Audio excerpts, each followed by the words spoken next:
everything just came to a halt. I had to sort of quickly convert to a virtual telehealth visit for my patients while doing virtual Zoom calls with my architect team. It was just insane. It was an insane time. We couldn't even finish our construction because we had to apply for permitting in order to be able to finish construction during a pandemic.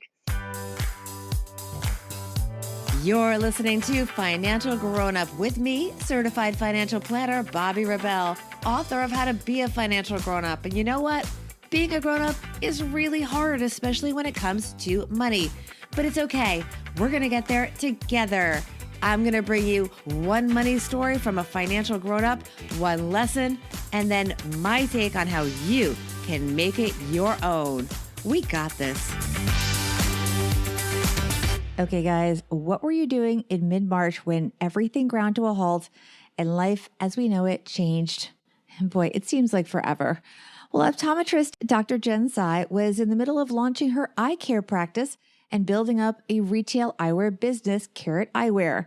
Oh, and she's also a model and a social media influencer with a mere 175,000 followers on Instagram at Dr. Jen and Juice, and a growing 70,000 followers on TikTok. This woman is a total star. But as we like to say, stars, they are just like us. And like so many, Jen's got student loans and other financial stress that she's been dealing with. So that's what we talked about, building a business, dealing with student debt. And let me tell you, nothing rattles this woman, even a pandemic. I had such a great time talking to Dr. Jen, and I know you will love hearing her money story. And her everyday money tip is something that is serious, tough love. Even I kind of needed to hear. Here is social media influencer, model, entrepreneur, and optometrist, Dr. Jen Tsai. Dr. Jennifer Tsai, you're a financial grown-up. Welcome to the podcast. Thanks for having me. I'm excited to be here. We're excited to talk to you because you are an entrepreneur who started a business during the coronavirus. We're going to talk about it a little more in your money story. But first of all, just tell us a little bit about you. And you have an eyeglass business and an optometry business. Yeah, so I am a practicing optometrist in Manhattan. I just opened up my first cold start practice in Hudson Yards. And on the side, I also have an e-com business line where I sell trendy, affordable blue light protection eyewear. And I can tell you firsthand that I have looked at that and the styles are so cute. Unfortunately, some of them are sold out already. So check it out quickly. Hopefully, I'm urging Jen to restock very quickly. But getting here involved some kind of brave decisions because, as I mentioned, you did start this business during the coronavirus pandemic, which is very brave on many levels, financially and also in terms of how you're going to market this. You had to be very creative and how you financed it with other things going on in your life. Tell us your money story. Yeah, it definitely wasn't my goal to open a cold start practice in the start of a pandemic. And I honestly thought with the year being 2020, it would be good luck to open it with that. But you can never plan for things. And I think that was an important lesson to just always be prepared, especially financially with working capital when you go into any business. And if we didn't do that, if I didn't do that, we would have been in a different place today. So I think, being prepared for that was always important. And, being able to sort of work the first couple of years, just seeing how other practices ran their business really taught me a lot because I paid attention to their maybe downfalls and ways that they were efficient and sort of applied that to my own business model. Now, how did you balance everything? Because you had these plans in place. You were geared up to start this business. Then coronavirus hit and you did have other financial things going on. You had to balance, you still have student debt. So you had to balance that. Did you take out loans? How did you finance this business? And how did you keep going as this pandemic is emerging? Yeah, I definitely have student debt. Luckily, my undergrad was paid off and I had some scholarships. But in terms of medical school and optometry school, it is quite expensive, as we all know. And we come out of it with a couple $100,000 with our name. So I didn't always have a fear of taking out debt. I understood and I did my research about, what the student rates were. And I think a lot of people do have a fear of taking out, student debt. And when they finish school, their immediate goal is to completely pay off their loans because it may seem daunting or scary and they feel that they can't continue to do other things with their money. And it's not that it's bad to pay off the student debt. It's bad if it keeps you from living your life, I guess is what you're getting at, that you don't start other things until you pay it down completely when you're facing, in your case, 6-figure debt. Yeah, and I think that is definitely something that stalls people or holds them back. I think it's important to realize that student debt is not a bad thing. I think people see it as a bad thing. There's definitely a lot of debt that other people have that they don't realize on a day-to-day basis that's actually worse, which is like credit card loans that you purchase stuff with, and those interest rates are definitely higher. So going into that, I definitely saved up enough working capital, and I made sure that I refinanced my loans to make sure that I had a lower interest rate. And I didn't really let that stop me from chasing my dreams and going after what I really wanted. Initially, I was held a bit back looking at the cost of how much it would, to start a complete cold start. I was even looking at buying old practices that were definitely a lot cheaper, but also evaluating their P&Ls and thinking about the whole thing. I realized in the long run, this is a short term investment for your end goal, which is the more important thing. So I was willing to take that investment, especially on myself. That's what I want to focus on. So, how did things change when you were in the pandemic and you're trying to start this? Once it was around March, we were gearing up to open. We were finally putting down the finished touches for the front of the store. And then the pandemic happened, and I'm in New York City. So when it first happened in March, it definitely was a tough time. It was really scary. First, we knew it was coming from upstate, and then all of a sudden it became widespread. And immediately everything just shut down. It was like a ghost town. We couldn't even go to the site to really look at the construction because we weren't even allowed to be in proximity with our contractors. So everything just came to a halt. I had to sort of quickly convert to a virtual telehealth visit for my patients while doing virtual Zoom calls with my architect team. It was just insane. It was an insane time. We couldn't even finish our construction because we had to apply for permitting in order to be able to finish construction during a pandemic. Finally, around, I would say, maybe like June or July, they allowed us to go back in to sort of finish construction. Of course, at that point, there was delays in manufacturers with their materials, getting it to our store.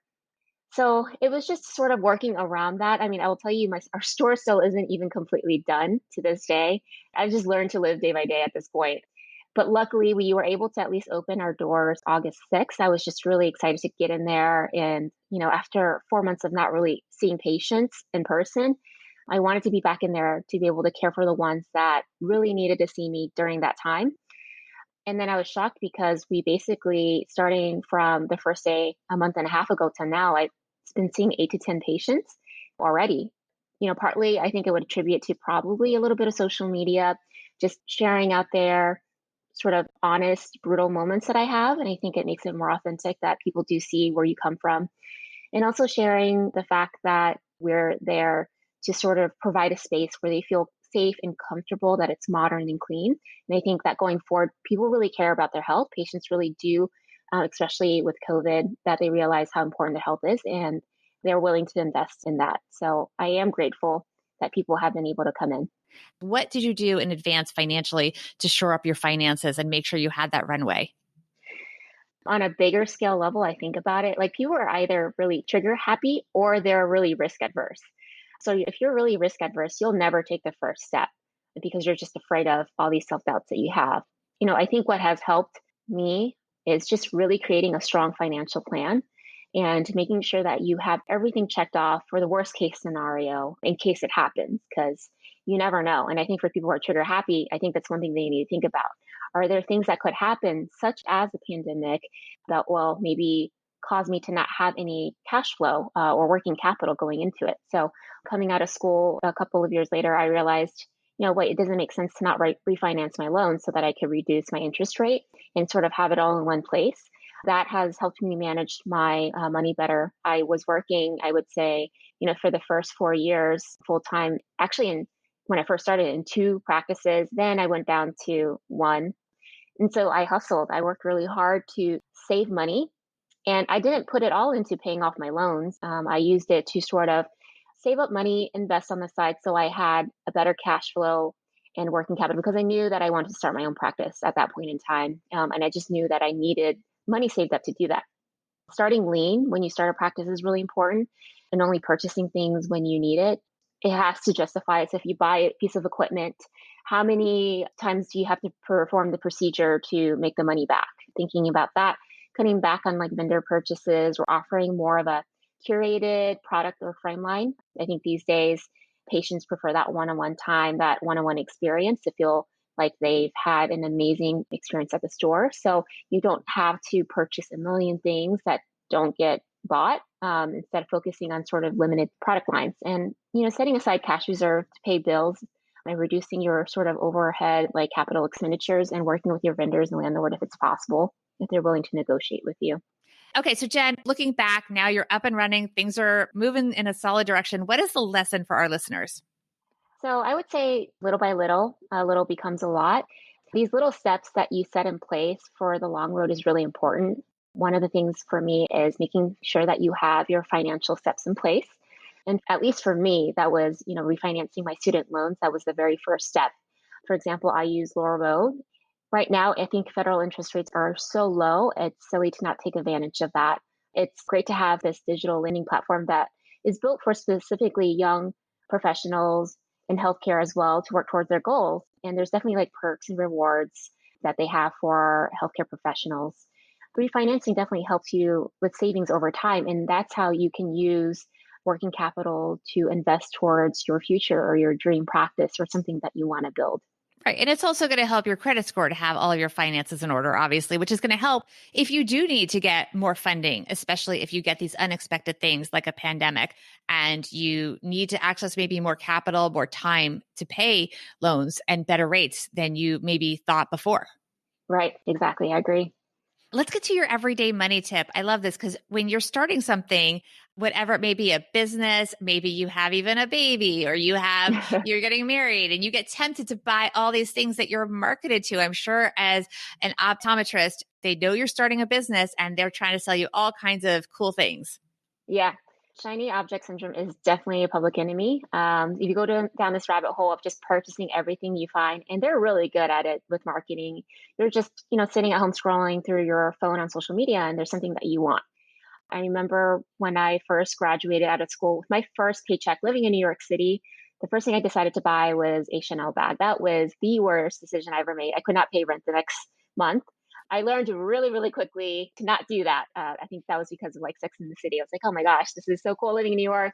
But I think learning stuff like that is really important. You don't have to have every single piece of brand new state of the art technology in your office. I know you want it for your patients and for your store, but you want to start off very lean so that your savings don't get, sucked dry so fast. Yeah, and I think that makes sense. I mean, I was upset because the style that I wanted on your eyeglasses store was sold out, but you kept your inventory tight. So you're living true to that. You don't want to buy so much inventory that you're holding onto inventory. So you're starting out your business lean.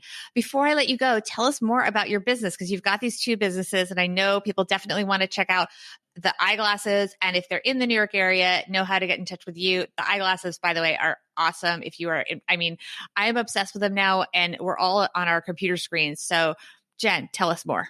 Yeah. So, these days we're all on our computer. So digital device eye strain is a real thing. And they've noticed that there has been a proportion or a direct correlation between the amount of screen time or digital screen time to an increase in myopia progression. So our vision has progressively worsened with the amount of time we spent up close and the reduced amount of time that we spent outdoors. So really making sure that you go in for an annual exam is important. Our store is line of sight. It's located in Hudson Yards in New York City.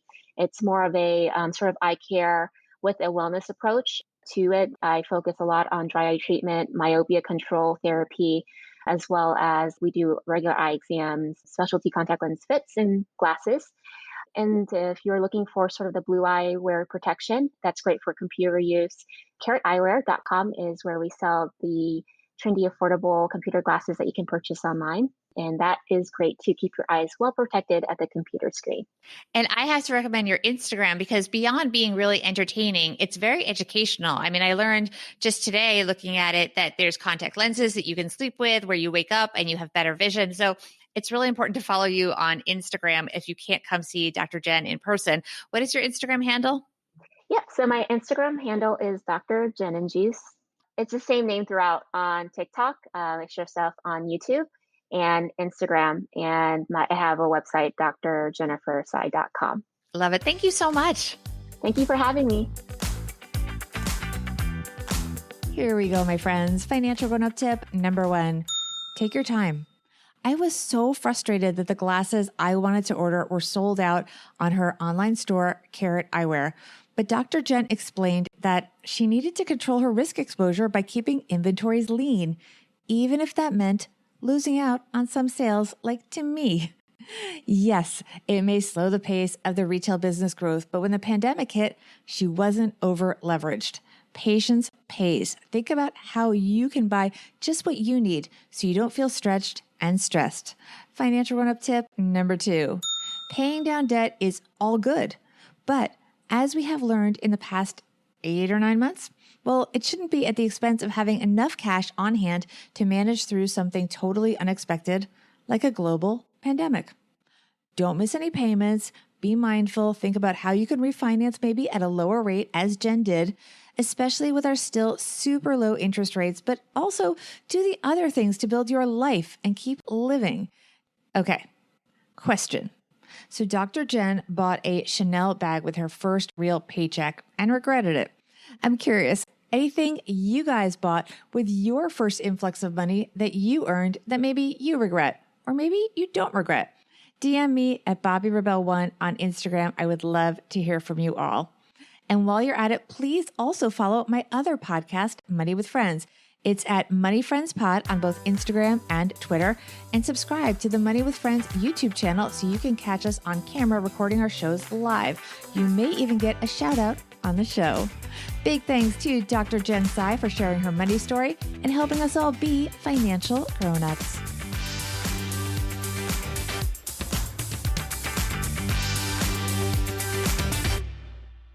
Financial Grown Up with Bobby Rebel is edited and produced by Steve Stewart and is a BRK Media production.